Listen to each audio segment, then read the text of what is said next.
Two men accused of plotting a terror attack are under arrest in Canada. And tonight, U.S. officials say New Yorkers may have been among the targets. Here are the facts first. Royal Canadian Mounted Police say the pair targeted a train in the Toronto area. New York Congressman Peter King tells CNN the suspects wanted to attack it somewhere between Toronto and New York City, and that the plan was to cause a massive loss of life. The Toronto-New York train route is known as the Maple Leaf Line. It passes by several New York cities and includes a stop at the Albany Rensselaer train station. Our Brandon Lewis is live there right now. Brandon, some passengers arrived tonight having traveled the very same path, and they really just learned tonight about the foiled plot along the way.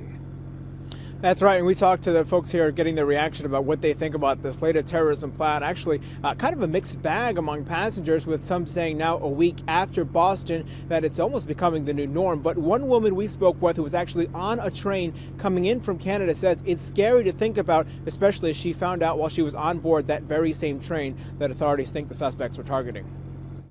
I was really freaked out because I take this route, the same train, almost like twice a year. And I never really thought anything could happen on a train. I thought it was safe. Nada Bashir was on board an Amtrak train from Toronto when she heard Canadian police arrested two men for planning an attack. One of the crew of the train was talking to two passengers and letting them know that something happened, but he was kind of hush-hush about it because he didn't want to scare the passengers and freak everyone out. She takes the train a few times a year from the north, and despite seeing some security at the border, admits there isn't much. But that's the only security. Like when we get on the train, they don't check our bags and they don't really check anything like that. So pretty much anyone can bring anything, which is kind of scary. Yeah. Do you think the security should be more like an airport then? It should be, yeah. I think it should be more like that. They should check everything in our bags before we get on. You never know. Other passengers at the Rensselaer station weren't as supportive. I have seen dogs in Philadelphia, and they do sniff out the bags, and that makes me feel secure. So I do like that. I don't think we need metal detectors and the whole 9 yards. It's just the standard stuff that they're going to try. What they want to do is they want to strike the fear in our hearts. They want to make us angry. The way I look at it is, why give them what they want?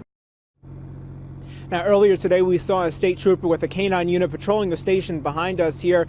We called the New York State Police to ask them if that was specifically in response to today's arrest, and also asking them about what security measures are in place to secure the transit stations here. They declined to comment, instead referring us to Amtrak police. We reached out to Amtrak, and they did not respond to our email requesting comment about passenger security here. We're going to stay on top of the story. We'll bring you any new details. For now, live in Rensselaer, Brandon Lewis, CBS 6 News.